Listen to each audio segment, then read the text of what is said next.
প্রচণ্ড ভালো লাগছে এবং দর্শনার যদি কোট নিতে হয় তাহলে বলতে হয় আর কি যে ইন্দ্রাশিস এমন একটা মানুষ যার প্রেমে সব মহিলারাই পড়া উচিত আর কি, এরকম একটা এরকম ফিচারওয়ালা একটা ছেলে।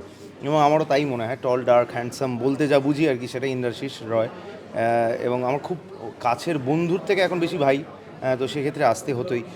এত সুন্দর লাগছে ওকে, ও এত সুন্দরভাবে সবসময় ওকে এক রকমভাবে আমরা দেখেছি, এইবার এই হিপি লুকে ওকে প্রচণ্ডভাবে ভালো মানিয়েছে এবং তথারও এখানে অনেক ক্রেডিট আছে।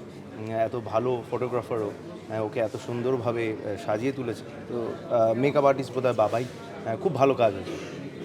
লুক দিয়ে তো আমরা খুব মানুষকে জাজ করি এবং সেক্ষেত্রে তোমাকে পর অনেকে ভাবে যে লুক দেখে ওই ওই জীবন, কিন্তু তার বাইরে তো তুমি অনেকটা সংসারে অনেক কিছু। তুমি একটু সেটা নিয়ে বলো যে এটা তুমি কি করো, মানে লুক দিয়ে জাজমেন্টাল হওয়া সেটা আলাদা। তুমি হয়েছো? আমার মনে হয় যে ওই একটা ছোটোবেলায় পড়েছিলাম, অনেকেই পড়েছে, ডোন্ট জাজ the book by its cover. সেটা একেবারেই সত্য। যত বড় হচ্ছি, যত লাইফ দেখছি, সেটাই বুঝতে পারছি। এবং সেক্ষেত্রে কি মানে মানুষ আমায় কী ভাবছে সেইটা নয়, সেটা ছেড়েই দিলাম, সেটা মানুষের বিষয়।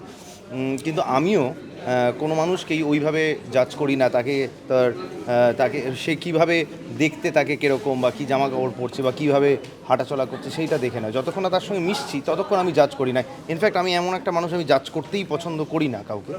তো সেক্ষেত্রে আমার মনে হয় যে ওইটা সবারই করা উচিত আর কি। কোনটা? এইটা এটা আমার ইচ্ছে হয়েছে বলে করেছি। এটা একেবারেই আমার ইচ্ছা, সেই জন্যই আমার করা। আমি তো লুক নিয়ে অনেক কিছুই করি, সেই কারণেই আর কি এই লুকটা। আমি সাদা করে ফেলবো এবার চুলটা, যা যা যা ইচ্ছা। আমি জানি না ঠিক ভাই, আমি ঠিক জানি না কিসের লুক, বাট যেটারই হবে সেটা ভালোই হবে, এইটুকুই বলতে পারি।